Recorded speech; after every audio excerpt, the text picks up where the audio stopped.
ఇవాళ ఆధునిక జీవితంలో ఏమాత్రం ఆందోళన చెందమండి. అసలు ఇవాళ యువతరాన్ని ప్రధానంగా పీడిస్తున్న సమస్య ఆందోళన, ఒత్తిడి. సంపాదనలు బాగానే ఉన్నాయి, అందరికీ విపరీతంగా ఉన్నాయి. భార్య సంపాదిస్తోంది, భర్త సంపాదిస్తున్నాడు. ఇద్దరు కలిసి ఏమి సంపాదిస్తున్నారో తెలియట్లా. మనశ్శాంతిని సంపాదించట్లేదు. అసలు ఈ సంపాదనలే దెబ్బలాట్లకు చాలా కారణమైపోతున్నాయి. ఇంత సంపాదన లేనప్పుడు ఈ గొడవలన్నీ లేవు. ఎవడో ఒకడే సంపాదించేవాడు, వాడి మీద పడి చచ్చేవాడు అందరూ. వాడు ఎప్పుడు వస్తాడా ఇంటికని. పాపం ఇంట్లో భార్య కూడా ఆయన కోసం ఏవో చేసి మీ నాన్న కోసమే ఎందుకంటే సంపాదించేది ఆయన ఒకడే. ఇంట్లో వాళ్ళు కూడా ఆయన చాలా గౌరవంగా చూసేవారు. అప్పుడే బాగుండేవి హాయిగా. ఇప్పుడు మొత్తం అందరూ సంపాదించడం మొదలుపెట్టాక ఎవరు ఫోన్లో వాళ్ళు ఉంటున్నారు, ఎవరితో మాట్లాడేవాళ్ళు ఎవరు లేరు. ఇక్కడ ఫోన్ ద్వారా కూడా సంపాదించడమే.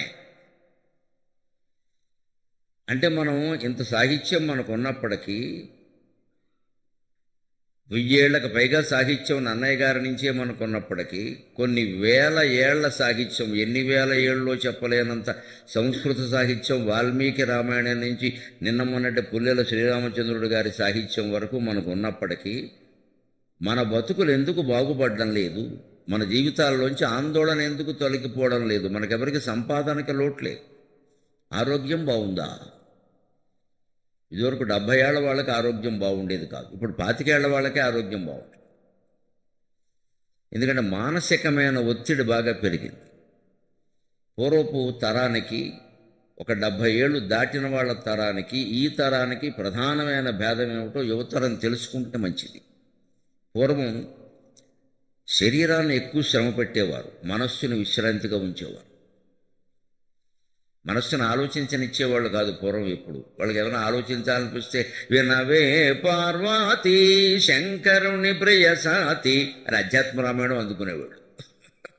ఆలోచించేవాళ్ళు కాదు.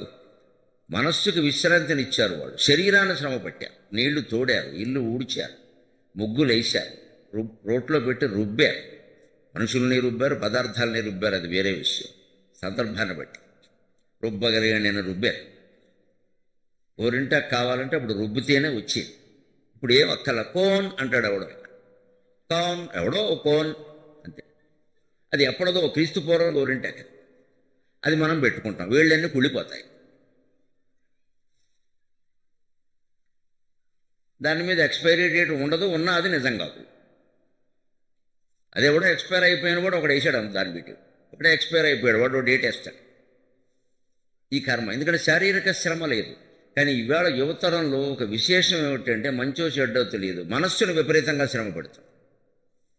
ప్రతిదానికి ఆలోచించడమే, ప్రతిదానికి కంగారు పడిపోవడమే, అటు ఇటు తెగ తిరిగేయడం. అసలు ఇంట్లో ఏదైనా చిన్నపాటి పుట్టినరోజు లాంటి పేరెంటం ఊరికే ఒక ఇంట్లో ఒక అపార్ట్మెంట్లో తలపెట్టినా సరే ఆ భార్యాభర్త నెలలాళ్ళ బట్టి ప్లానింగ్. ఇండియా బడ్జెట్కి కూడా అంత ప్లానింగ్ ఉండదు.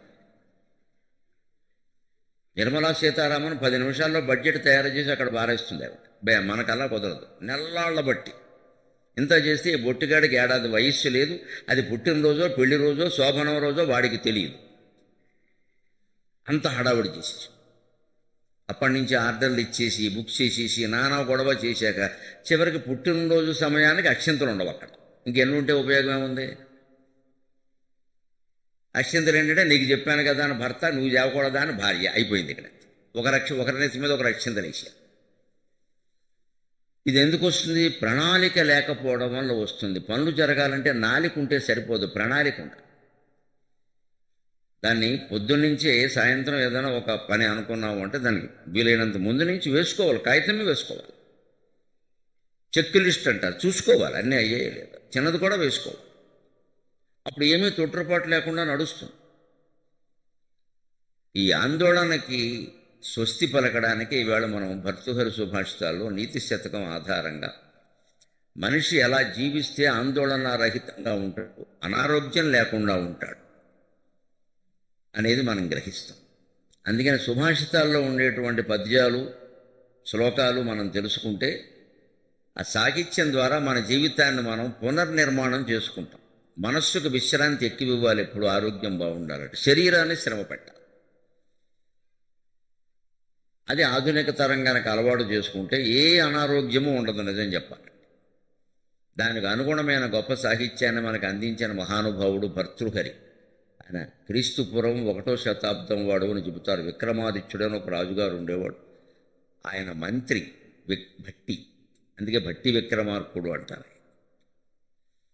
ఆయన దగ్గర ప్రధానమైన కవి పండితుడు భర్తృహరి. వీళ్ళంతా అన్నదమ్ములే అంటారు, లేదు భర్తృహరే రాజు అంటారు. సరే, అప్పటి కథలు అవి పెద్ద మనకి విషయమేనే ఒక వారి సాహిత్యం మనకు అందింది, అంతే చాలు. ఏదైనా వాళ్ళు అంతా అన్నదమ్ములు అంటారు. ఆ భర్తృహరి సంస్కృతంలో 300 సుభాషితాలను అందించారు. ఒక 100 నీతి శతకం, ఇంకొక 100 శృంగార శతకం, ఇంకొక 100 వైరాగ్య శతకం. ఈ 3 శతకాల కింద 300 శ్లోకాలు ఆయన ఎందుకు అందించాడు అంటే, మొదట మనిషి బ్రహ్మచర్యంతో ఉండగా నీతిగా బతకాలి. నీతి అంటే ఏమిటో నేర్చుకోవాలి. ఒక నియమం ప్రకారం బతకాలి మనిషి. ఇవాళ ఆందోళన ఎందుకు ఉందంటే, ఇవాళ నియమం లేదు కాబట్టి నిష్ఠ కూడా లేదు. నియమనిష్టలు అంటారు మన పెద్దలు. నియమం ఉంటే నిష్ఠ ఉంటుంది. పొద్దున్నే లేవడం నియమం.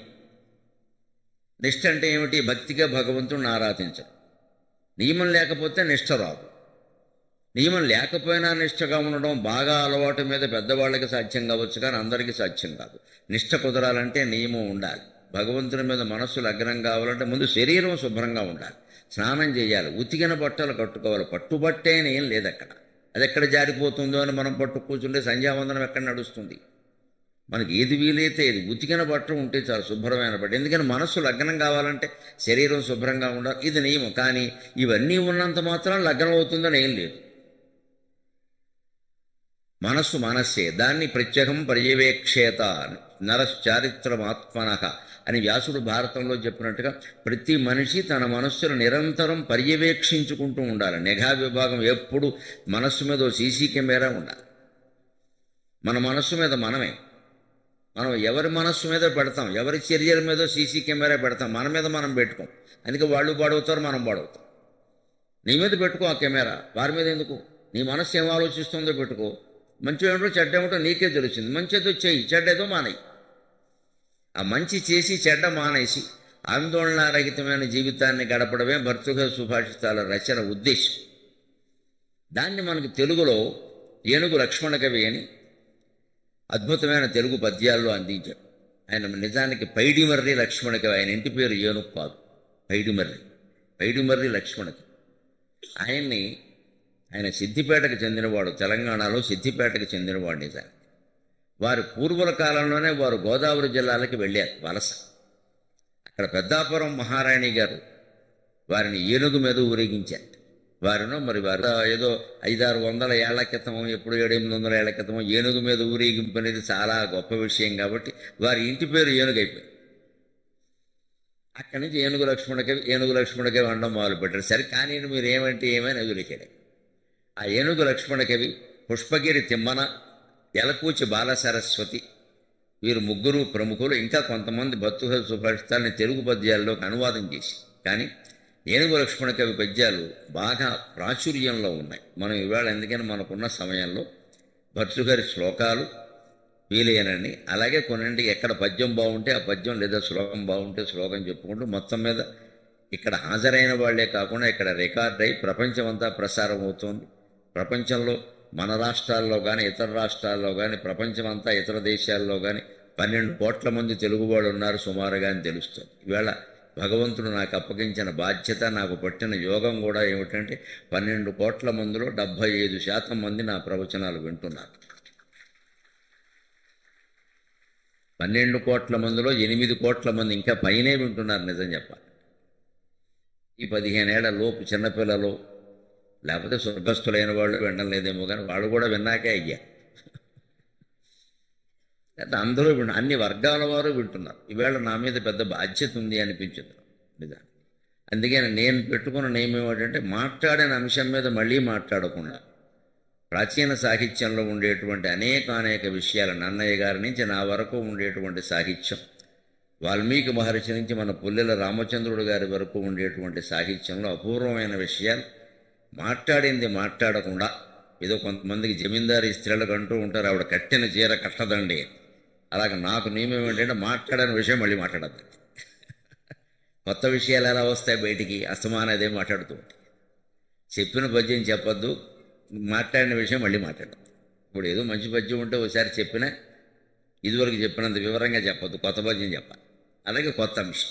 అంచేత ఈ మధ్యనే 4-5 రోజుల క్రితమే మై హోమ్ అపార్ట్మెంట్స్లో ఎక్కడో భర్తృహరి సుభాషితాల మీద నేను మాట్లాడాను.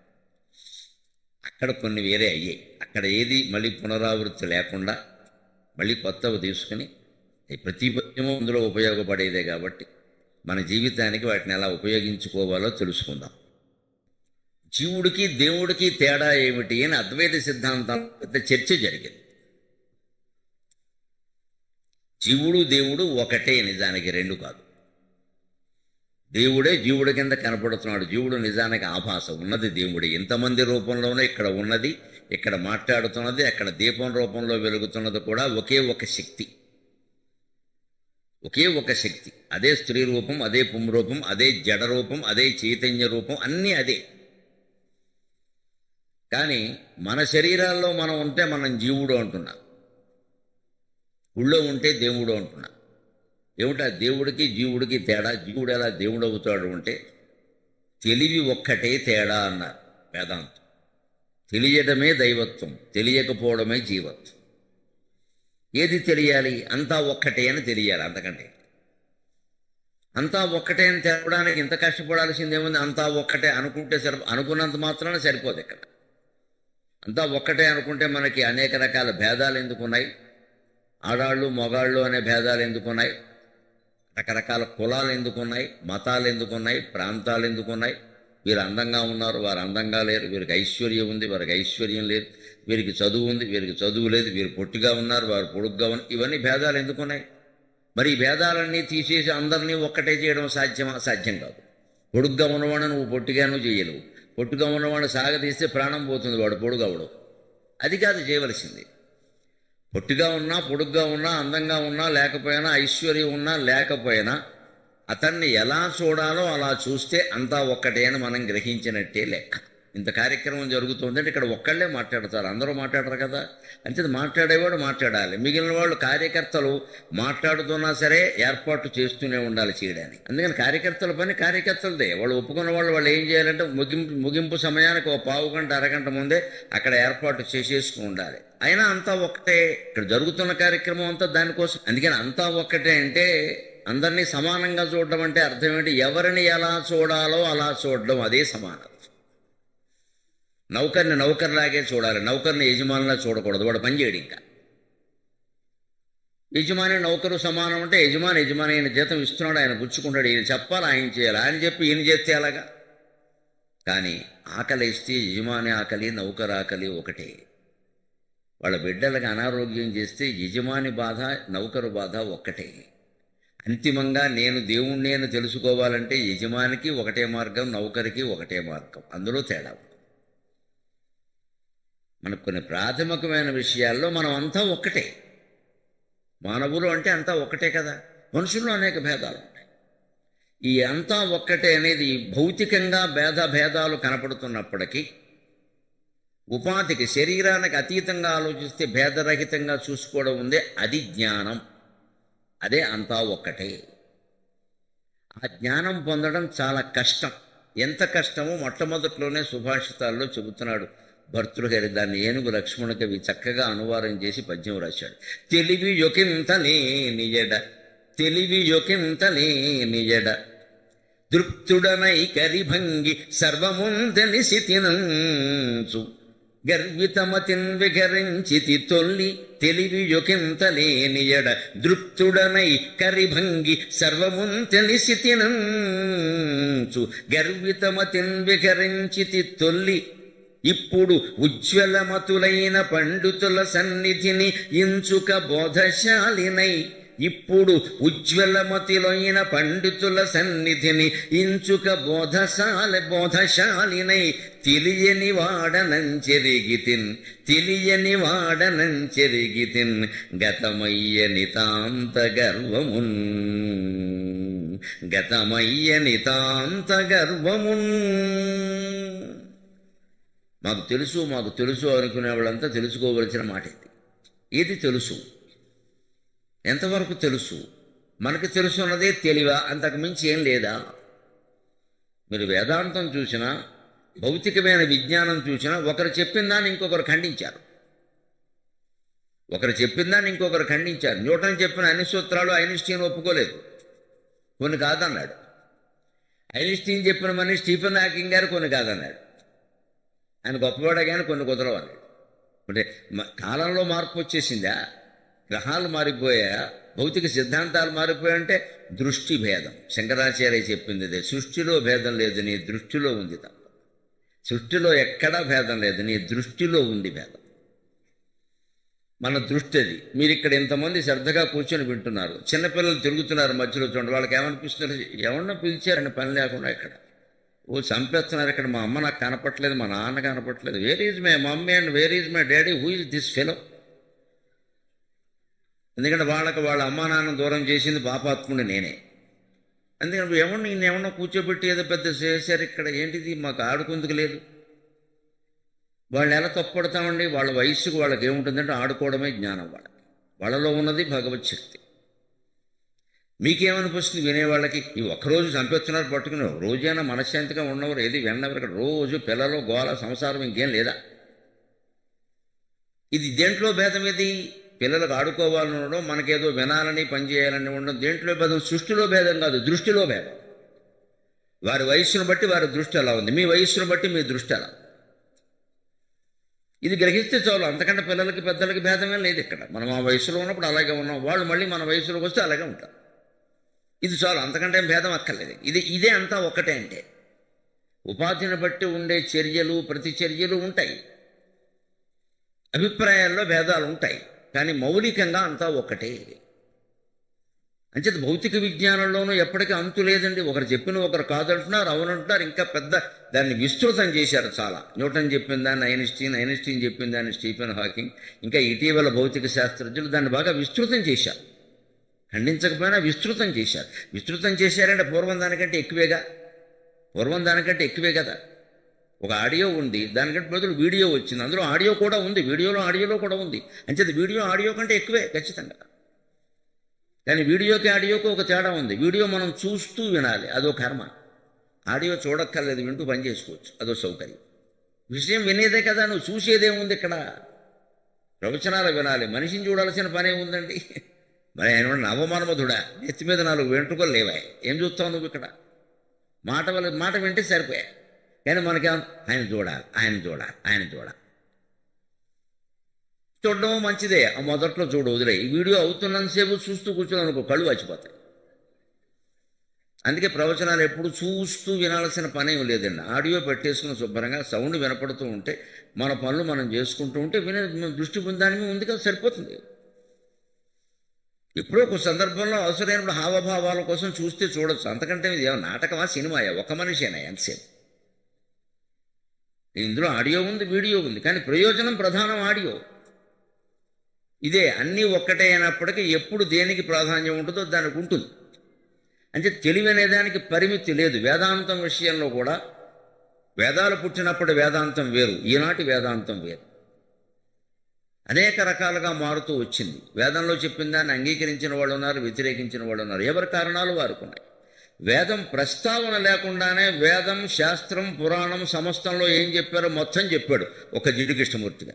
ఎక్కడ వేదం అనడు, శాస్త్రం అనడు, పురాణం అనడు, దైవం అనడు. కానీ చెప్పిందంతా అదే. నాకు ఆయన సాహిత్యం మొత్తం చదివిన తర్వాత ఆశ్చర్యమైంది. ఎక్కడా దేవుడని మాట్లాడలేదు. దేవుడి గురించి 5,000 పేజీలు వచ్చింది ఆయన సాహిత్యం. ఆయన ఇచ్చిన ఉపన్యాసాలన్నీ ముద్ర వేస్తే 5,000 పేజీలు ఉంది. దేవుడనే మాట ఉండదు, వేదం అనే మాట ఉండదు, శాస్త్రం అనే మాట ఉండదు. ఎవరైనా ఆయన దగ్గర ఏమండి మీరు వేదాలు చదివారని నీకేమైనా నష్టం చదవకపోతే అని వాడు చెప్పేది వినరాదే, నీకు నచ్చిందో చెప్పు, నీకు నువ్వు ఆలోచించు. వేదంలో చెప్పారా, శాస్త్రంలో చెప్పారా, నీకు దేనికి ఏమైనా వేదంలో చెప్పకపోతే ఏది మంచిది కాదు, అన్నీ వేదంలోనే చెప్పాలా? అవసరమా? అప్పుడు వేదం ఏమైంది? ఒక మత గ్రంథం అయిపోయింది. ఇంకా మనం దెబ్బలాడడానికి మనకొస్తుంది, గ్రహించడానికి ఏముండదు. అంచేతను అంతిమంగా వేదాంతం తెలుసుకుంటే ఏం తెలుస్తుంది అంటే, తెలివి యొకింతలేని ఎడ దృప్తుడనై కరిభంగి సర్వముందలిసి తినంచు గర్వితమతిన్ వికరించితి తొల్లి. ఏమీ తెలియనప్పుడు, నిజంగా నాకేమీ తెలియనప్పుడు ఏదో తెలుసుననుకుని 4 గురువుల దగ్గర 4 విషయాలు నేర్చుకోగానే ఓ 10 శ్లోకాలు 4 పద్యాలు నోటికి రాగానే దృప్తుడు ఇక్కడ తృప్తుడు కాదు. కొంతమంది తెలియక పద్యంలో తృప్తుడు అని పుస్తకాల్లో చూశాను నేను. ముందు అరసన్న కూడా పెట్టేశాను. అది తృప్తి కాదు, అది దృప్తుడు. దృప్త అని విష్ణు సహస్రనామాల్లో ఒక నామం కూడా ఉంది. దృప్త అంటే దర్పించినవాడు, గర్వించినవాడు అని అర్థం. దృప్తుడనై కరిభంగి, అందుకే పక్కన కరి అన్నాడు. కరి అంటే ఏనుగు. ఏనుగు గర్విస్తుంది, మదం ఉంటుంది, దాన్ని మదపుటి ఏనుగు అంట. ఇక ఏనుగు సరైన ఏనుగు ఎప్పుడో తెలుసా? 60 ఏళ్ళు దాటితేనే అది సరైన ఏనుగు. మనిషి 60 ఏళ్ళు దాటితే పనికిరాడు. గవర్నమెంట్ వాళ్ళు కూడా ఇంటికి పంపిస్తారు రిటైర్ అయ్యేవాడు. కానీ ఏనుగుకి ఎప్పుడు అంటే వ్యాసుడు భారత యుద్ధంలో చెప్తాడు, షష్ఠి అజనక అంటాడు. ఏదో భగదత్తుడు ఒక ఏనుగు వచ్చాట, అది 60 ఏళ్ల వయసు. 60 ఏళ్ల వయసు అంటే రిటైర్ అవ్వాలి కదా. 60 ఏళ్ళప్పుడే ఏనుగుకి యవ్వనం వస్తుంది. అదే గుర్రం అనుకోండి, త్రిహాయనక అంటాడు. 3 ఏళ్ల గుర్రం మంచి ఊపు మీద ఉంటుంది, 3 ఏళ్ళు అంతే. దాని ఆయుర్దాయాన్ని బట్టి ఉంటుంది. అది ఏనుగు 100 ఏళ్ళు బతుకుతుంది, కొన్ని 100 ఏళ్ళు బతుకుతుంది, ఎవరు పని కట్టుకుని చంపకపోతే. పాముని ఎవరు పనిగట్టుకుని చంపకపోతే 400 ఏళ్ళు బతుకుతుంది. కాకిని ఎవరు పనిగట్టుకుని బాణం ఇంకెవడో అంత కాకి మాంసం తినేవాడు పుట్టలేదు, సంతోషిద్దాం. ఎవడూ చంపకపోతే, ఏ తుఫాను రాకపోతే కాకి 100 ఏళ్ళు బతుకుతుంది. 100 ఏళ్ళు. తుఫాను వస్తే చచ్చిపోతుంది కాకి. మీరు రాయెట్టు కొట్టినా కాకి వస్తుందో లేదో తెలియదండి. తుఫాను వస్తే మాత్రం చాలా కాకులు చచ్చిపోతాయి. దాని లక్షణం అది. భగవంతుడు దానికో రకంగా పెట్టాడు దానికి. అలాగే నిజానికి కొన్ని జీవులు చాలా కాలం బతుకుతాయి. ఏనుగంతే కొన్ని 100 ఏళ్ళు బతుకుతుంది. దానికి అసలైన వయస్సు ఎప్పుడంటే షష్ఠి అయ్యాక 60 ఏళ్ళు రావాలి. అప్పుడే అది లెక్క. అప్పుడు మంచి మదించి ఉంటుంది. దానికి శరీరంలో 9 ప్రాంతాల నుంచి మదజలం స్రవిస్తూ ఉంటుంది. అది తేనె రంగులో ఉంటుంది, తేనె రుచిలో ఉంటుంది, తేనెలాగే ఇలా కారుతూ ఉంటుంది. సర్కస్ ఏనుగును చూసినప్పటికీ మీకు ఈ బొగ్గల మీద చారలు ఉంటాయి, అది మదజలమే. ఆ మదజలం స్రవిస్తూ ఉన్న ఏనుగుల్నే వ్యాపారస్తులు కొంటారు. అది స్రవించకపోతే కొనరు. ఇది పనికిలా తీసే అంటాడు. వాళ్ళు గ్రహించగలరు వెంటనే, దీనికి మదజలం స్రవించట్టు, ఇది ముసలిదైపోయింది, పనికిలా తీసే. అలాగా మనిషి కూడా మదించిన ఏనుగులా ఉంటాడు. మదించిన ఏనుగుకి ఒళ్ళు తెలియదు. ఈ మదానికి ఇంకో అర్థం ఉంది, నన్ను మన్నింతుడుగాక. కామవాంఛ విపరీతంగా ఉంటే దాన్ని మదపిచ్చి అంటారు తెలుగు. ఆ ఏనుగు అది ఉంటుంది. అది ఆడ ఏనుగు కనపడితే అది ఆ ఏనుగు మీద భగదత్తుడు ఎక్కాడా, భీముడు ఎక్కాడా, శ్రీకృష్ణ పరమాత్మ ఎక్కాడా దానికి అనవసరం, వెళ్ళిపోతుంది వెంటనే. అంతే. ఏనుగు అంత మదపిచ్చి. ఆడ ఏనుగు కనపడిందంటే ఇక ఆగదు, వెళ్ళిపోతుంది. గుర్రానికైనా అంతే. ఆడగుర్రానికి మొగ్గుర్రం కనపడినా, మొగ్గుర్రానికి ఆడగుర్రం కనపడినా, భగవద్గీత గుర్రాలైనా సరే వదిలేసి పరిగెట్టేస్తాయి. వాటికి అనవసరం భగవద్గీత, వాడికి ఎందుకు, గుర్రాలకి ఎందుకు. అందుకే మీకు తెలుసో తెలియదు, కొంతమందికి చెబుతున్నాయి, గుర్రాలకి అందుకే కళ్ళకి గంతలు కడతాయి. పక్క గుర్రం కనపడింది అంటే అది ఉండదు, గంతలు కడతారు. గంతలు కట్టడం వల్ల ఏమవుతాడు, కిందకే చూస్తుంది ఎంతసేపు. అది కింద నేల కనపడితే ఏం కనపడదు, పక్కన ఇంకో గుర్రం ఉందన్న విషయం కూడా దానికి తెలియదు. అందుకే ఘోటక బ్రహ్మచారి అంటారు. బ్రహ్మచారుల్లో నిత్య బ్రహ్మచర్యం పాడు. ఘోటకం అంటే గుర్రం. మధ్యలో నడువుకి బెల్ట్ కట్టేస్తారు. ఏ రకమైన స్పందనలు దానికి ఉండడానికి వెళ్ళదు. ఉందంటే ఇంక యుద్ధం చేయలేదు, పారిపోతుంది. వీడెవడో గెలవడంతో దానికి ఏం నిమిత్తం అండి, దాని గొడవ దాంది. ఇలాగా గుర్రానికో వయస్సు ఉన్నట్టు ఏనుక్కో వయస్సు. అది మదించిన ఏనుక్కి ఒళ్ళుపై తెలియదు, అది ఏం చేస్తుందో తెలియదు. అది అలాగా కవి ఏమంటున్నాడంటే, ఇక్కడ మనం కూడా ఒక వయస్సులో 30 ఏళ్ల వయస్సులో ఉన్నప్పుడు, కొత్తగా పెళ్ళి అయినప్పుడు, భార్యాభర్త ఇద్దరు కూడా మంచి చూస్తుండగానే చాలా అందంగా బ్రహ్మాండంగా ఈయన తెల్లగా ఆవిడ ఎర్రగా బ్రహ్మాండంగా కనపడుతూ ఉంటే వాళ్ళకి మనకి కూడా ఏం లైఫ్రా ఏం వైఫ్రా అనిపిస్తుంది. వాళ్ళు కూడా అలాగే, మేము ఇద్దరం సాఫ్ట్వేరు, ఆయన హార్డ్వేరు, నేనేమో సాఫ్ట్వేరు, మళ్ళీ అంతే బాగానే ఉంటాం, మాకిద్దరికి చెరో 2 లక్షల జీతం అని మదం ఎక్కడం అంటే ఇదే ఉద్దేశం. ఇంతకంటే అప్పుడు బాగా ఏం చేస్తారంటే, 4 లక్షల జీతం ఉంది కదా అని నెలకి 3 లక్షలు ఈఎంఐకి సరిపడా వస్తువులు కొంటా. నెలకు 2 లక్షల పైన ఈఎంఐలు కట్టడమే, 3 లక్షలు కట్టడమే సరిపోదు. ఉంది కదా కట్టేద్దాం ఏముంది అని శుభ్రంగా అపర్ణ సరోవర్ లాంటిది అంటే 2500 కాదండి, 4500. ఎస్ఎఫ్టీ 10,000. నేను వస్తుంటే చెప్పారు, పెందరాళ్ళు ఇంటికి వెళ్ళిపోదాం అనుకున్నాను, నాకే దూరాలోచన రాకుండా. మేము ఓ మంచి ఇల్లు ఇటువైపు చూద్దామని ఆలోచిస్తున్నాం. కొంచెం మళ్ళీ ఎక్కడ తగులుకుంటుందో వ్యవహారం అని వెంటనే వెళ్ళిపోదాం ఇంటికి.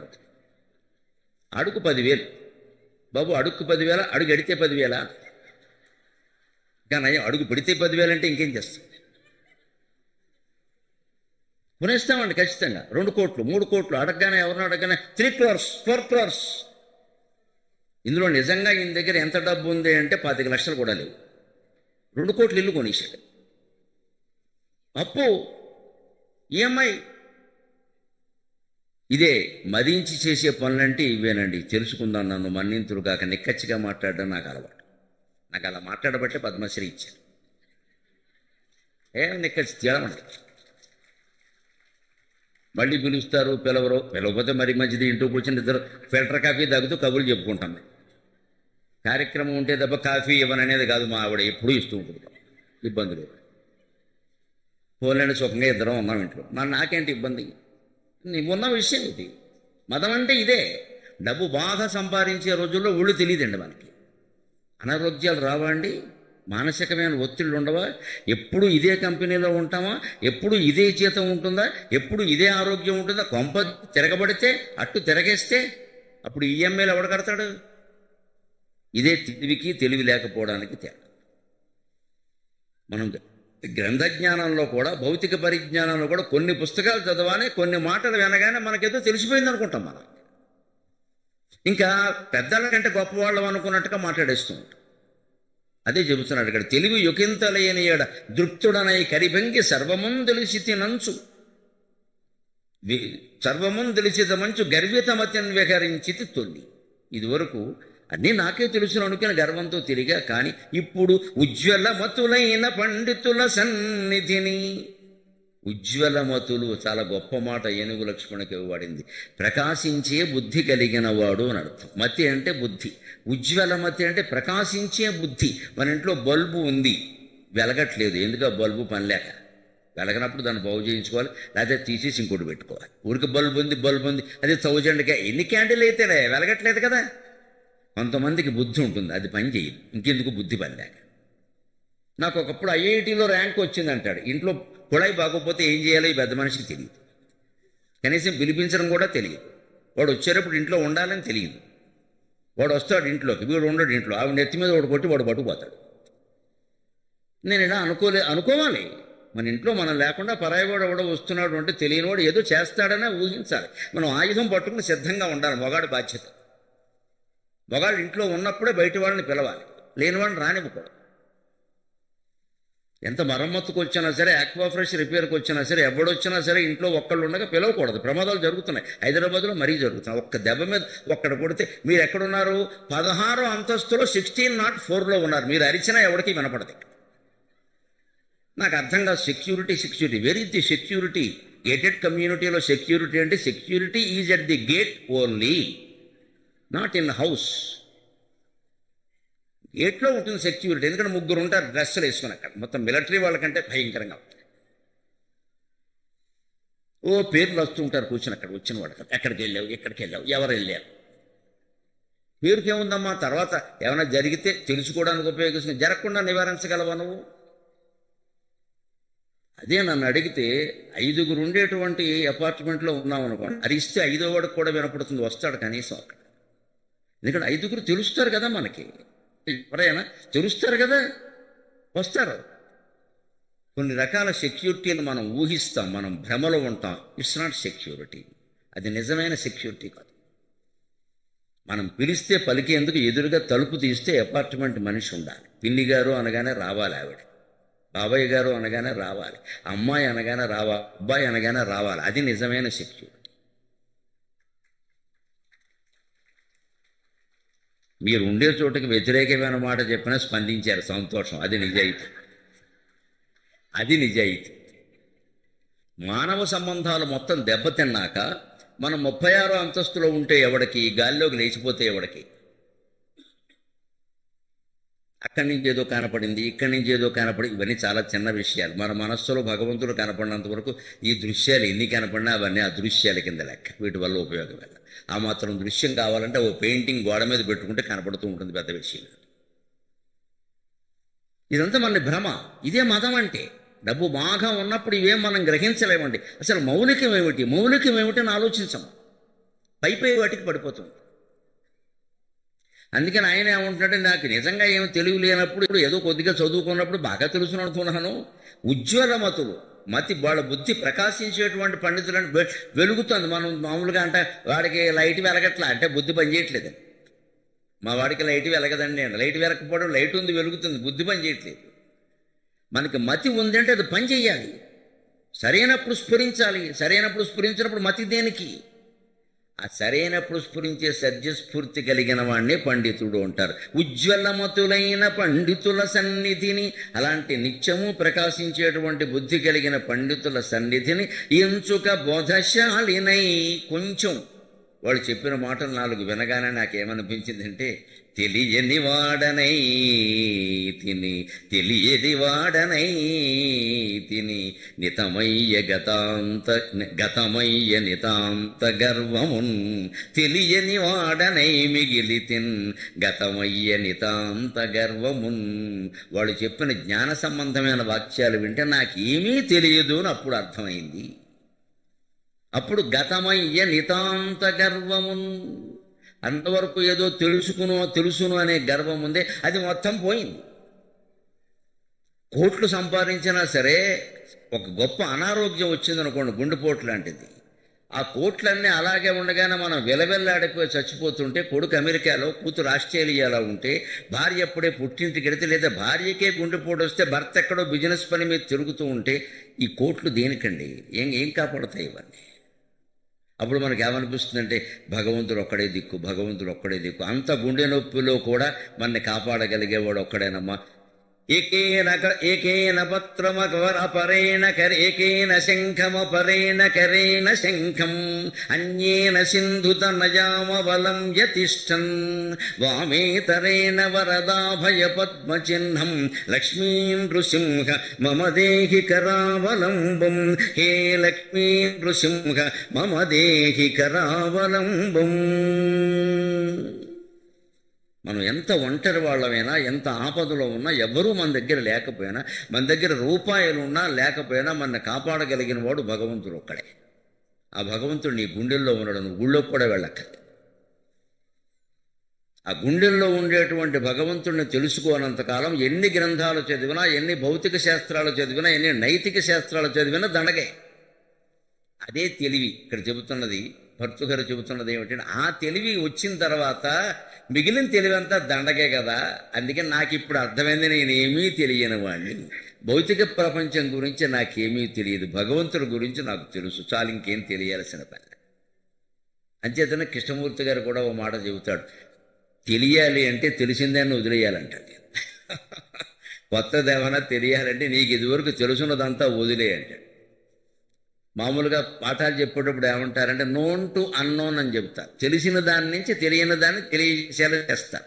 నోన్ టు అన్నోన్, ఒక విషయం తెలియదు మనకి, దాన్ని తెలియడం కోసం తెలిసిన విషయాన్ని ఉపయోగిస్తారు. అది పాఠాల్లో ఉపయోగిస్తుంది. భగవద్జ్ఞానం ఎటువంటిది అంటే, మన మనస్సు పూర్తిగా అన్నీ చెరిపేసిన పలక అయిపోవాలి, అప్పుడు కానీ అది తెలియదు. ఇంతవరకు తెలిసిందంతా వదిలేస్తేనే కొత్త తెలుస్తుంది. మనం ఏదో పూర్వాభిప్రాయాలు పెట్టుకుని దేవుడు అంటే ఇలా ఉంటాడు, జీవుడు అంటే ఇలా ఉంటాడు, కర్మ సిద్ధాంతం అంటే ఈ మొత్తం ఈ సాలెగూడంతా మనస్సులో పేర్చుకుని అప్పుడు ఆ ఆధ్యాత్మిక ప్రసంగాన్ని వినడం మొదలు పెడితే, మన అభిప్రాయాల ప్రకారం ఏం చెప్పలేదే అని చెప్పేవాడి మీద కోపం వస్తుంది. అంతే. మనల్ని సమర్థిస్తే అది మరి అలా చెప్పాలా అంటాడు అక్కడ. ఎందుకంటే ఈయనకి నచ్చినట్టు చెప్పాను, ఆయనకి నచ్చినట్టు నేను చెప్పలేదు, ఈయనకి తెలవదండి, అందుకే ఈయన వినండి నేను అంటాడు. ఈయన వినకపోతే నాకు నష్టమే. ఇదే అజ్ఞానం. దాని నుంచి బయటపడాలి తెలివి అంటే, అది ఖచ్చితం. అప్పుడు ఆ తెలివి కలగడానికి ఏం చెయ్యాలి? ముందు గర్వాన్ని విడిచిపెట్టాలి. గతమయ్య నితాంత గర్వము అన్నాడు కదా. గర్వాన్ని విడిచిపెట్టాలంటే మనం ఏ స్థాయిలో, ఏ విద్యార్హతతో ఉన్నా, ఎంత జీతం పొందుతున్నా, ఎంత వైభవంతో ఉన్నా, మనకంటే పైవాళ్ళు ఉన్నారని తెలుసుకోవాలి. మనకంటే పైవాళ్ళు ఉన్నారు. దీంట్లోనైనా సరే మనకంటే పైవాళ్ళు ఉన్నారు. మనం 4 లక్షల నెలకి జీతం పొందుతూ ఉండొచ్చు. నీ ప్యాకేజీ ఎంత అంటే 50 lakhs అని నువ్వు చెప్పగలగచ్చు మిత్రమా. కానీ ప్యాకేజీ సంవత్సరానికి 10 కోట్లు 20 కోట్లు ఉన్న వాళ్ళు కూడా ఉన్నారు. నెలకి 10 కోట్ల ప్యాకేజీ వాళ్ళు కూడా ఉన్నారు. అందులో కూడా మనమేం ఎక్కువేం కాదు. ఇక తెలివితేటలు అంటావా, మన మించిన తెలివితేటలు చాలామందికి ఉన్నాయి ఇక్కడ. అంత తెలివితేటలుంటే నీకు నోబెల్ ప్రైజ్ ఎందుకు రాలేదు? వాళ్ళకే ఎందుకు వచ్చింది? వాళ్ళు ఏదో కనిపెట్టారు అక్కడ, మనం ఏం కనిపెట్టలే, పిల్లలే కనిపెట్టామంతే. మరి తెలివితేటలన్నీ ఏమయ్యి? అంటే తెలివిలో కానీ, ఐశ్వర్యంలో కానీ, అందంలో కానీ, ఏదైనా సరే అన్నిట్లోనూ మనం మించిన వాళ్ళు ఉన్నారు. అది తెలుసుకోవాలంటే చరిత్ర చదవాలి, లోకాన్ని చూడాలి, అన్ని వర్గాల్లోకి వెళ్ళాలి. కనీసం కారులో వెడుతుంటే ఏదో ఫోన్ చూస్తూ కూర్చోకుండా బయటికి చూడాలి. ఆ నల్లటి ఏవో తెరలు పెడుతూ ఉంటే నాకు చికాక నల్ల తెర చూస్తే తీసిపారేంటాను. మనుషులకు మనం కనపడాలి, మనకి మనుషులు కనపడాలి. లోకం అప్పుడే అర్థమవుతుంది. ఒక ట్రాఫిక్ జామ్లో ఆగిపోయి ఒక గంట సేపు నిలబడితే జీవితం అర్థమవుతుంది. సర్వం దూసుకొచ్చేస్తే ఏమర్థం అవుతుంది నీకు? జీవితం ఎప్పుడు గెలవడంలో లేదు మిత్రమా, ఓడిపోవడంలో లేదు మిత్రమా, పోరాటంలోనే ఉంది జీవితం అంతా. జీవితం అంతా పోరాటంలో. నువ్వు గెలిచినా నీ జీవితం అయిపోయినట్టే, ఓడినా నీ జీవితం అయిపోయినట్టే. నీ జీవితం ఎప్పుడుంది, నువ్వు ఎప్పుడు బతుకున్నావంటే పోరాడుతున్నంతసేపు. అది నడుస్తున్నంతసేపు, నడుస్తున్న దాన్ని మనం గమనిస్తున్నంతసేపు జీవితం ఉందమ్మా. మీరు రింగ్ రోడ్లో పెడుతున్నప్పుడు ఒక్క క్షణం కూడా మీరు మాట్లాడకుండా రింగ్ రోడ్లోంచి అద్దంలోంచి బయటికి చూడండమ్మా. సాక్షాత్తు లలిత అమ్మవారు కనపడుతుంది. కదంబవనవాసిని, అన్ని పూల తోటలే, డివైడర్ నిండా పూల తోటలే. ఎందుకు చూడరు? ఇంకా ఎప్పుడు పెడతాం? అక్కడ ఎగ్జిట్ 3 ఏం తీసుకుంటే యమధర్మరాజు దగ్గర ఎగ్జిట్ తీసుకునే వరకు నువ్వు ఏది తీసుకున్నావు ఒకటే. తీసుకున్నది ఏదో తీసుకున్నారు, ఊరుకోరాదా? డ్రైవర్ని చావగొట్టేస్తే అడ్డంగా తిప్పుతాడు, పోయి డివైడర్ని గుద్దేస్తాడు. ఓ మాటలు ఎక్కడ? మొత్తం రింగ్ రోడ్లో పెడుతుంటే నేనైతే అదృష్టంగా భావిస్తాను. రింగ్ రోడ్లో వెళ్ళే అవకాశం కార్యక్రమంలో వస్తే నేను అదృష్టంగా భావిస్తాను. ఇంకా నా రూపాయి ఖర్చు లేదు, శుభ్రంగా ఇన్నోవా కారు పట్టుకొచ్చారు, సతీమణితో సహా కూర్చున్నాం, కిటికీలోని చూస్తున్నాం, నాకు రూపాయి ఖర్చు లేదు. రూపాయి ఖర్చు లేకుండా ఇంత ఆనందం ఎక్కడొస్తుంది? చూడొచ్చు కదా. కబుర్లు చెప్పుకుని ఏం చేస్తాం? ఈ బోడి కబుర్లు ఎప్పుడు ఉండేవే. అన్ని పూల మొక్కలు మనం పెంచగలమంటే రింగ్ రోడ్లో బయట ఉన్నవి, అన్ని నీళ్లు మనం పోయగలమా? అంత అందమైన పువ్వులు మీకు శంషాబాద్ విమానాశ్రయానికి ఎడుతుంటే అందమైన పువ్వులు కనపడదు. ఆ పువ్వులు మీ జీవితంలో మీరు తోటల్లో పెంచగలరా? మీరు బొమ్మలు వేసుకుని ఇంట్లో పెట్టుకోవాలి, కానీ ఆ పువ్వులు చూడాలి కదా. అది జీవితం. అప్పుడు విమానాశ్రయానికి 1.5 గంట ప్రయాణం చేసినా మనకి విసుగు రాదు. ఆ ప్రయాణం చాలా ఆనందంగా ఉంటుంది. ఎందుకంటే నువ్వు ప్రయాణాన్ని ఆస్వాదిస్తున్నావు, గమ్యాన్ని కోరుకోవడం లేదు. గమ్యం ఎలాగో పెడతాం, విమానం ఎక్కాక మనం ఎక్కకపోతే వాడు దించేయడు, వచ్చింది దిగమని చెప్తాడు, ఖచ్చితంగా ఊరుకుంటాడేంటి, మళ్ళీ వెళ్ళొద్దు. గమ్యం చేరుకోవడం కోసం తొందరపడకూడదు. ఇంకా ఊరు రాదు ఏమిటి, ఇంకా ఊరు రాదు, విమానాలు కూడా ఇంతేనా, ఈ మధ్య ఎడ్ల బళ్ళలా నడుస్తున్నాయి. ఎందుకు వచ్చిన వ్యాఖ్యానాలు ఇవన్నీ? గచ్చత గమనమేవ విశోధ్యం అంటారు కావ్యకంఠ గణపతి మహాముని. ఉమాసహస్రంలో అమ్మవారి మీద 1000 శ్లోకాలు రాసి చెబుతాడు ఆయన. అమ్మవారు ఎక్కడ కనపడుతుంటే గచ్చత గమనమేవ విశోధ్యం. మార్నింగ్ వాక్ చేసేవాళ్ళు అడుగు అడుగు అడుగు అడుగు చూస్తూ వేయండి, ఆస్వాదిస్తూ వేయండి, భగవన్నామాన్ని జపిస్తూ వేయండి. 1 గంట సేపు నడిచినా మీకు ఆయాసం రాదు.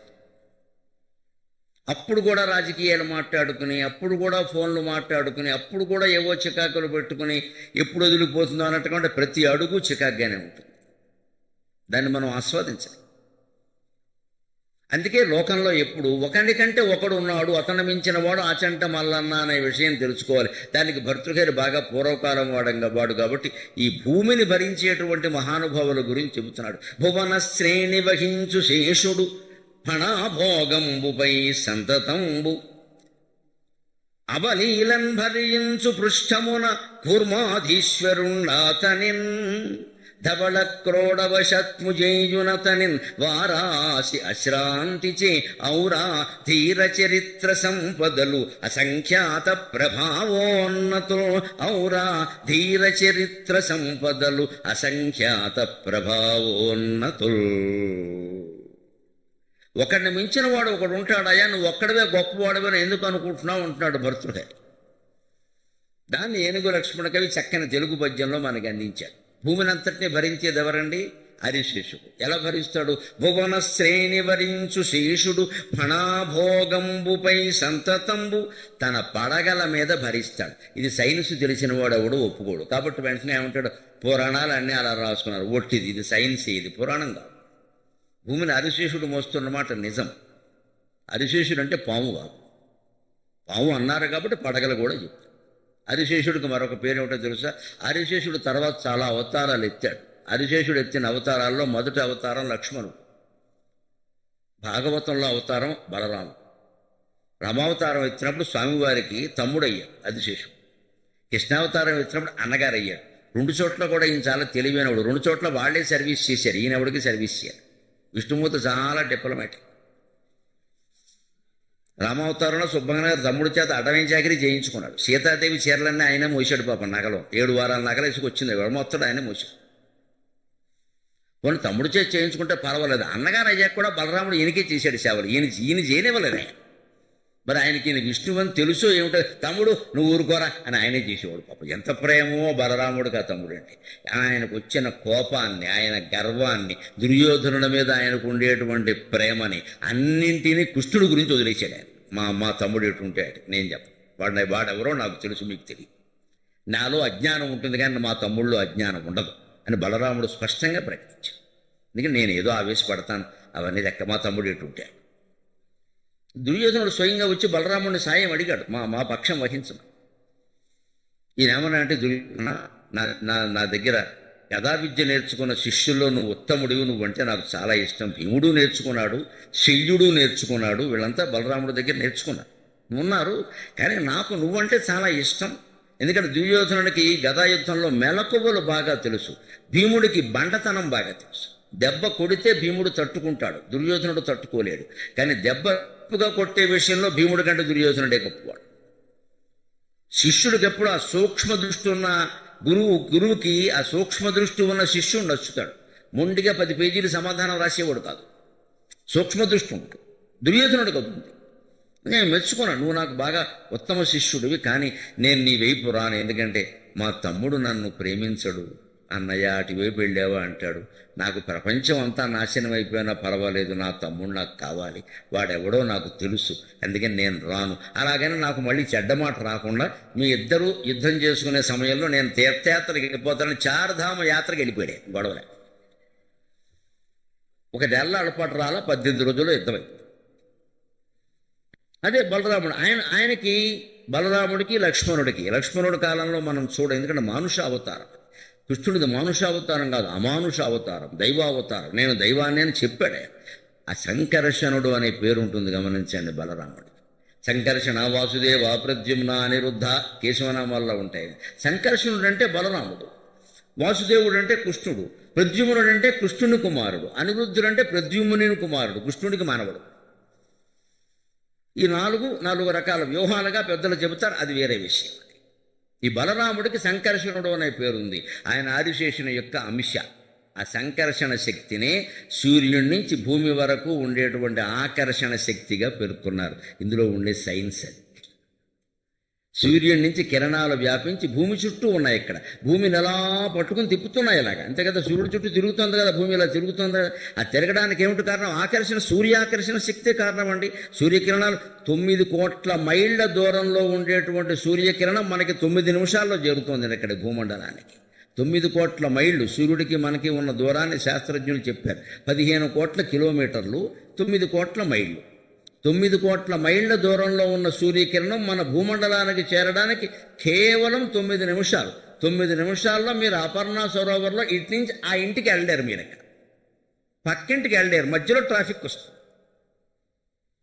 కానీ 9 నిమిషాల్లో సూర్యకిరణం ఇక్కడికి చేరుతుంది. అంటే ఎంత మహత్తర శక్తి అది. అది 9 నిమిషాల్లో చేరుతోందని కనిపెట్టినవాడు సైంటిస్ట్ కావచ్చు, కానీ ఆ శక్తిని అక్కడ పెట్టినవాడు సైంటిస్ట్ కాదు కదా. ఆ పెట్టినవాడు దేవుడు. మహాసత్వ, మహామాయ, మహాసత్వ, మహాశక్తిర్మహారథికి ఆయన లలితా పరాభట్టారిక ఆ శక్తిని అక్కడ పెట్టింది.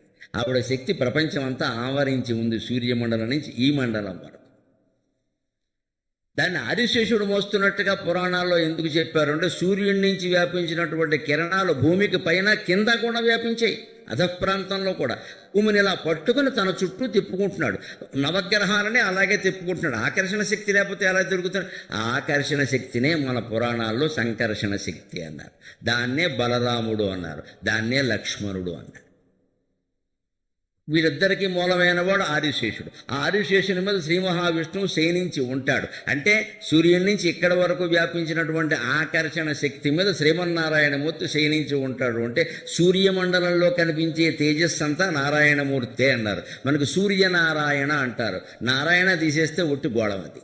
నారాయణ శక్తి అందులో ఉంది. సూర్యనారాయణమూర్తి, సత్యనారాయణమూర్తి. నువ్వు సత్యం మాట్లాడితే నారాయణమూర్తి నిన్ను అనుగ్రహిస్తాడు. నీకు సూర్యుని కాంతి కావాలంటే నారాయణమూర్తిని నువ్వు ఆరాధన చెయ్యాలి. అన్నిట్లోనూ ఉన్నది నారాయణతత్వమే. యచ్చకించిత్ జగత్సర్వం దృశ్యతే శ్రూయతే పివా అంతర్బహిష్య తత్సర్వం వ్యాప్య నారాయణ స్థితః. నీకు కనిపిస్తున్న దాంట్లో వినిపిస్తున్న దాంట్లో మొత్తం అంతా ఉన్నది ఒకే తత్వం. అందుకని పైనుంచి కింది వరకు వ్యాపించినటువంటి సంకర్షణ శక్తి ఉందే, దాన్ని ఆదిశేషుడు అన్నారు. ఇప్పుడు ఆదిశేషుడు పడగలతో మోస్తున్నాడని ఎందుకు చెప్పారంటే పాము అన్నారు కాబట్టి పడగలు అన్నారు. మరి అయితే ఎలా మోస్తాడు? విషయం అర్థం కావాలి కదా. ఒక కథ రూపంలో ప్రతీకాత్మకంగా చెప్పకపోతే విషయం అర్థం కాదు కదా. పూర్వకాలం సైన్స్ ఇలా చెప్పేవారు, అంతేగాని వాళ్ళేం వెర్రివేతవారు కాదు. పాములు మోస్తున్నాయి, తేళ్లు మోస్తున్నాయని చెప్పడానికి. అంతేకాదు, ఇంకో రహస్యం మనకి ఆదిత్య హృదయం మొదలైన వాటిలో ఉంటుంది. సూర్యుని కిరణాలని పావులు అంటారు. సూర్యుని పగ్గాలు, సూర్యరథానికి పగ్గాలు ఏమంటే పావులు అన్నారు. పాముల పగ్గాలు ఏమిటండి? కాంతి కిరణం మీకు సరిగ్గా పాము ఆకారంలో ఉంటుంది. పాము తలకాయ ముందు పెద్దదిగా ఉంటుంది, తోక్కొచ్చేసరికి సన్నదిగా ఉంటుంది. కాంతి కిరణం కూడా ముందు చాలా పెద్దదిగా ఉంటుంది, క్రమంగా సన్నగా ఉంటుంది. కాంతి కిరణానికి పై భాగంలో ఒక ప్రకాశం ఉంటుంది, ఫోటాన్ అంటారు. దాన్నే మనకి ఆదిశేషుడు నెత్తి మీద మణి అన్నారమ్మా. భారతీయ పురాణాలన్నీ వైజ్ఞానికం, పరమ వైజ్ఞానికం. కాంతి అణుప్రవాహంలా ఉంటూ పాములా మారుతుంది అది. దాన్నే మనకి శివుడి యొక్క ఏకాదశి రుద్రంలో చెబుతారు. అజైకపాద్ అహిర్బుద్ధ్రియక అంటారు. అజ అంటే పుట్టక ముందు ఉండే గణం, న జాయతే ఇత్యజ. ఏకపాత్ తర్వాత ఏకకణ జీవి. ఎప్పటికీ ఒడిస్సాలో హీరాకుడ్లో ఏకపాద దేవత ఆలయం ఉంది. అక్కడ ఆ దేవత ఎలా ఉంటుందంటే చేతులు అన్నీ బాగానే ఉంటాయి, కాలు మాత్రం ఒకటే ఉంటుంది. రెండు కాళ్ళు కలిసిపోయి ఒకటే ఉంటుంది. అలా ఎవరికైనా ఉంటుందా?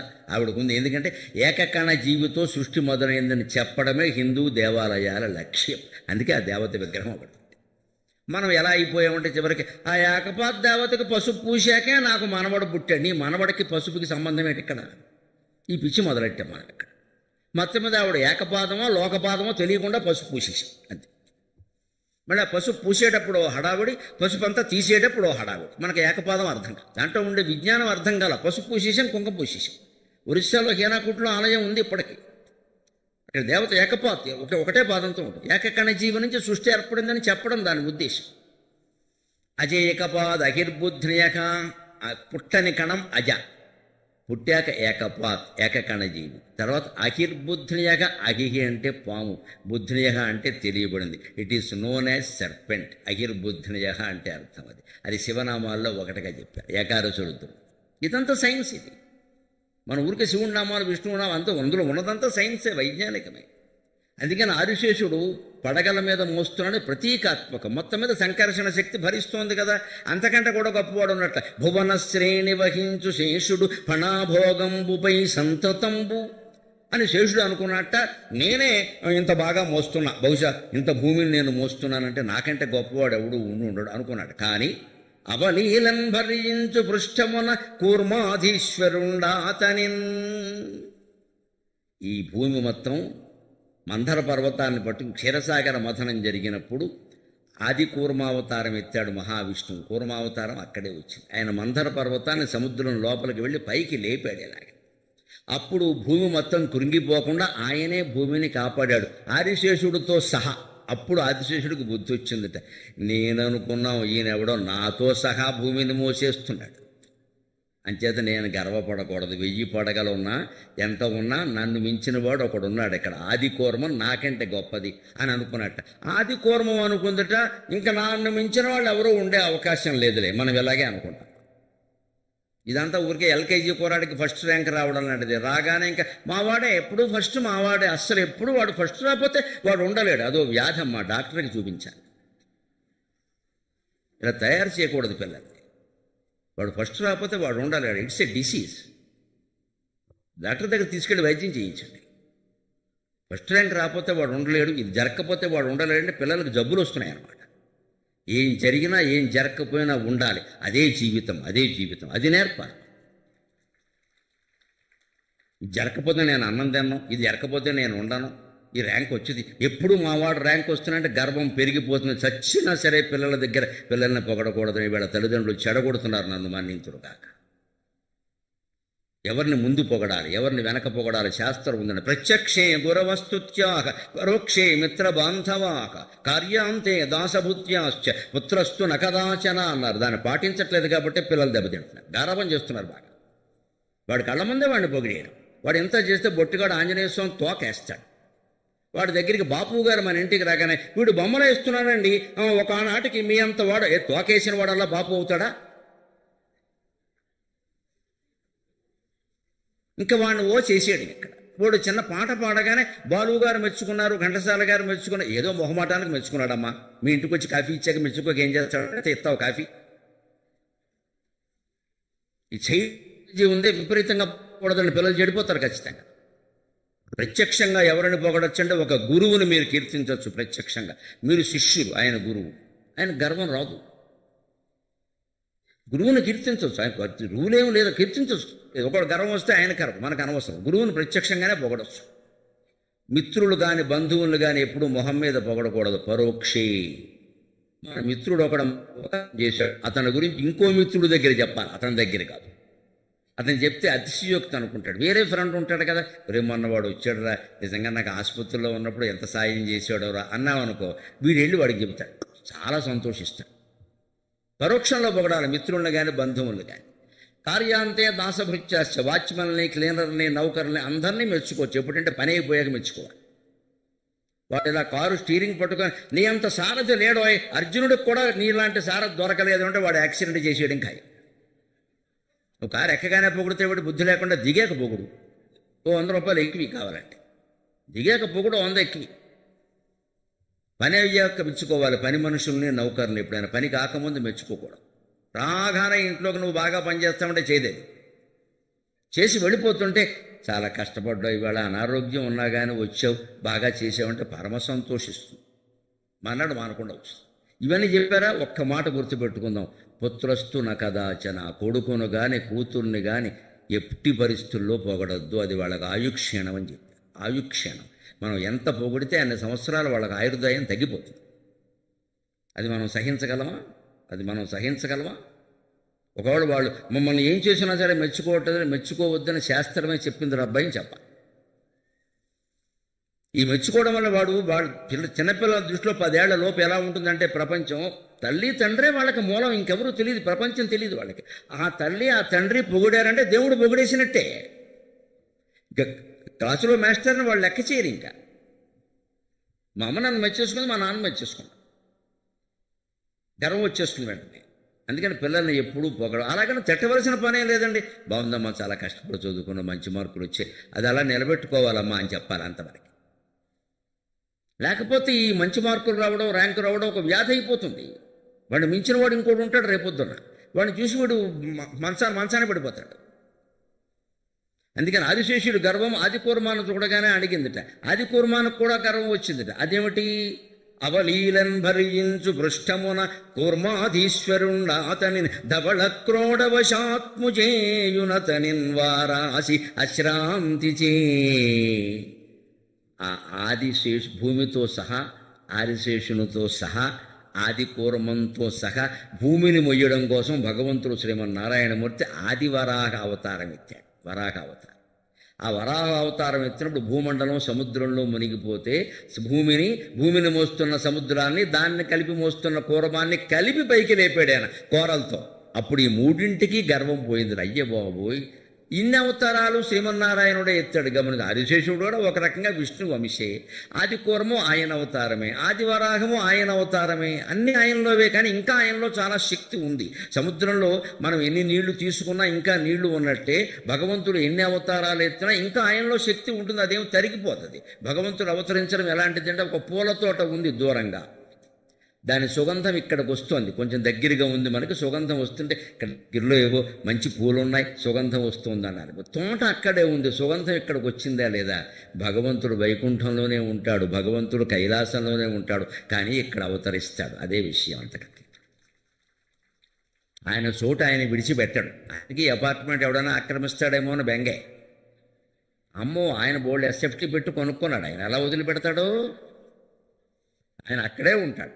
కానీ ఆయన ఇక్కడ అవతరిస్తాడు. ఎలాగ పూల తోట ఎక్కడో ఉన్న దాని సుగంధం మన దగ్గరికి వచ్చిందా లేదా? స్వామి వైకుంఠంలోనే ఉంటాడు, అమ్మవారు మంటిద్వీపంలోనే ఉంటుంది, అనుమానం వెళ్ళా. కానీ ఆవిడ కీర్తి వ్యాపిస్తుంది, ఒక మనిషి రూపంలో వస్తుంది ఆవిడ. దైవం మానుష రూపేణ, ఎవరో ఒక స్త్రీ రూపంలో అమ్మవారు వస్తుంది, పురుషుడి రూపంలో శ్రీమన్నారాయణమూర్తి, ఒక్కోసారి స్త్రీ రూపంలోనే భగవంతుడు వస్తాడు. జగన్మోహిని విష్ణుమూర్తి అవతారమే, దానికి ఇబ్బంది లేదు.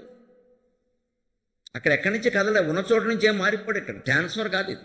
అక్కడ ఉంటాడు, అక్కడ ఉండి ఇక్కడ కూడా కనపడతాడు. పువ్వు ఓ చోట, సుగంధం ఓ చోట వ్యాపించినట్టే భగవంతుడు ఒకటి ఉంటాడు, ఒక చోట ఉంటాడు, ఆయన తత్వం వ్యాపిస్తుంది, అభ్యంతరం ఏం లేదు దానికి.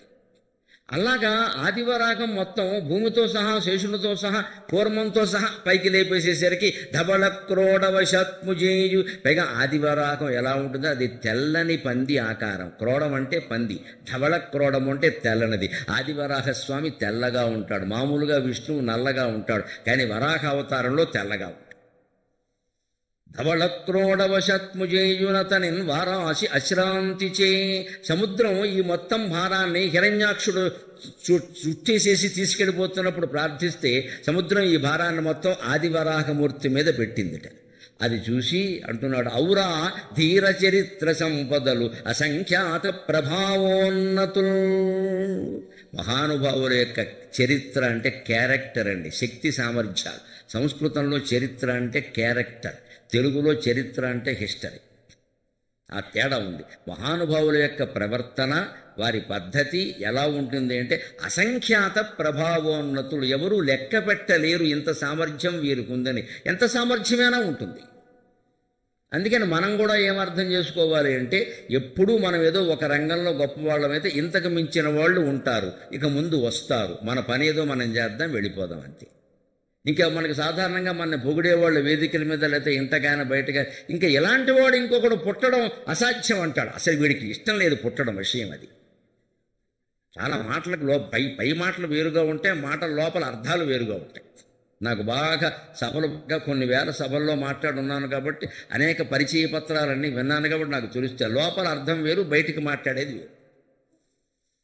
ఒక ఆయన ఎవరో సభలో నన్ను పరిచయం చేస్తూ 10 ఏళ్ల క్రితం 1958 సంవత్సరం సెప్టెంబర్ 14వ తేదీని తాడేపల్లిగూడెం జిల్లా బోడపాడు గ్రామం నుంచి ఒక ఆర్తనాదం వినిపించింది అన్నాడు. నాకు ఉణికింది ఒకసారి. అది నేను పుట్టిన తేదీ.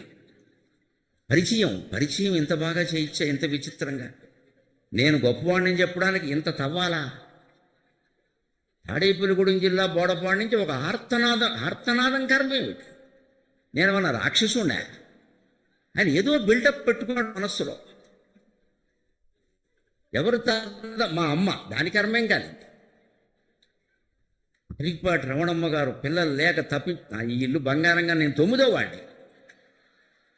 అసలు చరిత్ర ఏమన్నా విన్నావా?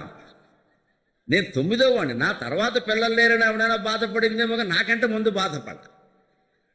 అసలు ఒక మనిషిని గొప్పవాడు అనడానికి ఇన్ని తవ్వాలా, ఇన్ని అబద్ధాలు? పిల్లలు లేక తప్పించిపోవడం ఏంటి? 9 మంది ఉంటే అందులో కొందరు పురుట్లోనే పోయారు, అందుకేమైనా ఏడిచిందేమో ఆవిడ. పిల్లలు లేక ఏడాల్సిన కర్మ ఆ రోజుల్లో లేదండి. శుభ్రంగా ఆవిడ కళ్ళ ముందు బతికిన వాళ్ళం కూడా 5 మగవాళ్ళం 2 ఆడాళ్ళం ఉన్నాం. అక్కడ 2 చిన్నతనంలో పోయారు, 7. తర్వాత ఏదో కొందరు వెళ్ళారు, అది వేరే భరించింది, అది ఏందు లేదు. ఆ ఆర్తనాదం బ్రహ్మలోకానికి సోకింది, అది బిల్డప్. అక్కడ సరస్వతీదేవి వెంటనే ఏమిటి ఆర్తనాదం అని బ్రహ్మ అడిగితే, లోకంలో ఒక మహానుభావుడు పుట్టాడని ఆవిడ జడలో ఉండే ఓ పువ్వు కింద పరేసింది. ఆ పువ్వు బోడపాడులో పడింది. అది మాట్లాడేవాడు చెవిలో పడింది అన్నమాట. నాకు ఇంక తర్వాత ఉపన్యాసం సాగనివ్వలేదు. నేను అయ్యి బాబోయ్, ఒక మనిషి మంచివాడు గొప్పవాడు అనడానికి ఇంత అవసరమా? మా అమ్మ ఏడవాలా? ఆర్తనాదం బ్రహ్మలోకానికి వెళ్ళాలా? ఆవిడ పువ్వు విసరాలా? ఈయనకి సరస్వతి కటాక్షం ఉందంటే ఒక మాటలో పోయింది కదండి, ఎందుకు వచ్చిన గొడవ? కవిత్వం బిల్డప్. నాకు ఇవన్నీ విన్నాక అనిపించిన మాట లోపల చెప్పేది అర్థం వేరు, బయటకు మాట్లాడేది వేరు ఉంటాయి ఖచ్చితంగా. అందుకని ఎప్పుడు మహానుభావుల యొక్క చరిత్రని మనం పైన పుస్తకాలను బట్టి అంచనా వేయడానికి వీల్లేదండి. వాళ్ళ లోపల ఏముందో వాళ్ళ కుటుంబ సభ్యులకే తెలవడం కష్టమమ్మా. ఆ మనిషికి మాత్రమే తెలుస్తుంది ఆ కష్టం ఏమిటో, ఆ పడింది ఏమిటో, లోపల నుంచి వస్తున్న ధార ఏమిటో, అది ఎవరు అనుగ్రహిస్తున్నారో ఆ వ్యక్తికి తెలుస్తుంది. మనకేం తెలుస్తుంది? మనం బయట నుంచి ఏదో అనుకుంటూ ఉంటాం. మహానుభావుల చరిత్రను ఎప్పుడు అంచనా వేసేటప్పుడు అండి, నేను ఇప్పటికే కొంతమంది శాస్త్రవేత్తలు తత్వవేత్తలు పేర్కొన్నా, వాళ్ళ చరిత్రలను అంచనా వేసేటప్పుడు వాళ్ళ జీవితంలో ఏ ఘట్టాలు జరిగాయని ఆలోచించకూడదండి. ఏవైనా